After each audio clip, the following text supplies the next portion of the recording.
ሰላም አለይኩም። አርረሕማኑ ዐለል ዐርሺ እስተዋ የሚለውን አይ ተቆጣጠረ ነው ብላችሁ የምትፈስሩ ሰዎች በይሃቂ ፊ ኪታቢሂ አስማ ወሲፋት የተሰኘ ኪታባቸው ላይ ምን እንዳሉ ተመልከቱ። ይህ ኪታቡ የምታዩት አስማ ወሲፋት የበይሃቂ ኪታብ ነው።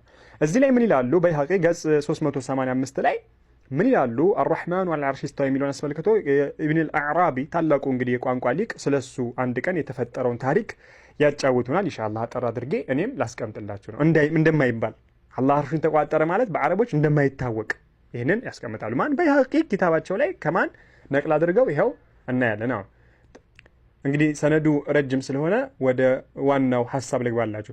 ፈአታሁ ረጁሉን ፈቃለ አንድ ቀን ኩና ዒንደ ያኒ ኢብኑል አዕራቢ ዘንድ ነበርን። ይህ ትልቅ የቋንቋ ሊቅ ነው፣ ማንም የመሰከረለት ማለት ነው። ፈአታሁ ረጁሉን እኚህ ሰውዬ ጋር ማን ኢብኑል አዕራቢ የተባለ ታላቅ የቋንቋ ሊቅ ጋር አንድ ሰው መጣ። ፈቃለ እንደዚህ አለው ይሄ ሰውዬ ያ አባ ዓብደላህ አንተ አባ ዓብደላህ ሆይ አለው። ማ ማዕና ቀውሊሂ ምንድን ነው እስኪ ይህ ማዕናው አርረሕማኑ ዐለል ዐርሺ እስተዋ የሚለው ማዕናው ትርጉሙ ምንድን ነው ብሎ ጠየቃቸው።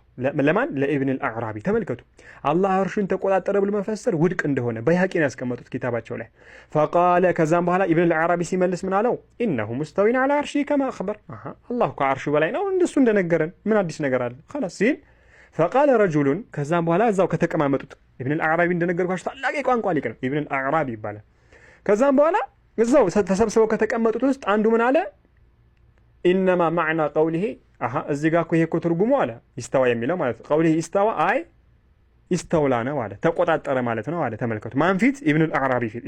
የቋንቋው ሊቅ አጥቀው ቁጭ ብሏል። እሱ እንደዚህ ያወራ። ልክ እንደዚህ ሲል ፈቃለ ለሁ ኢብኑል አዕራቢ ምን አለው ለዚህ ሰውዬ? ማ ዩድሪክ አለው። ምን አሳወቀህ አንተ? ምን አሳወቀህ ብሎ ቆጣ አለበት። ምን አሳወቀህ አለው። ለምን ዝም አትልም? በማታውቀው አትግባ እንደማለት ማለት። ከዛ በኋላ ምን አለው?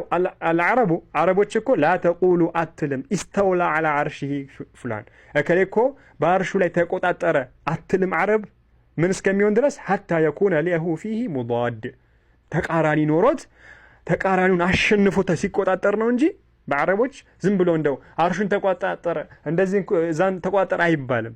ተቆጣጠረ ለማለት ግዴታ ምን ያስፈልጋል? በአረቦች ዘንድ ይሄ አይታወቅም። አንድ እንደው የሚቃረን ነገር ነው እሱን አሸንፎ ሲቆጣጠር ነው አለ። ተመልከቱ፣ ወላሂ በጣም እኮ ነው የሚገርማችሁ ማለት ነው። ሐታ የኩነ ለሁ ፊሂ ሙዳድ ፈአዩሁማ ገለብ ከሁለቱ ማለት ነው አንዳቸውን ካሸነፈ ሁለቱ ከሚቀናቀዱት ማለት ቀድ ኢስተውላ ዐለይሂ ይባላል። እከሌ ላይ ተቆጣጠረ ይባላል።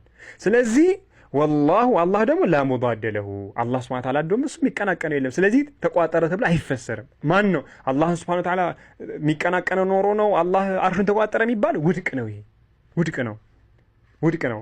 ከዛም በኋላ ምን አለው?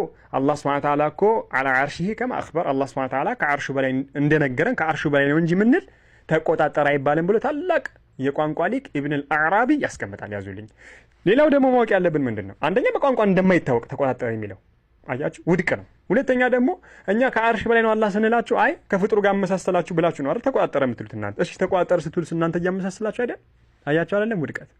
አላህ ሱብሓነሁ ወተዓላ ከአርሹ በላይ ነው ብለን ነው እንጂ ምን ተረጉም ተቆጣጠረ ብለን አንተረጉም። አላህ ከአርሽ በላይ ነው ያለው፣ ከፍጡራን በላይ ነው ከማንም ምንም ሳይፈልግ። ሀዳ ወላሁ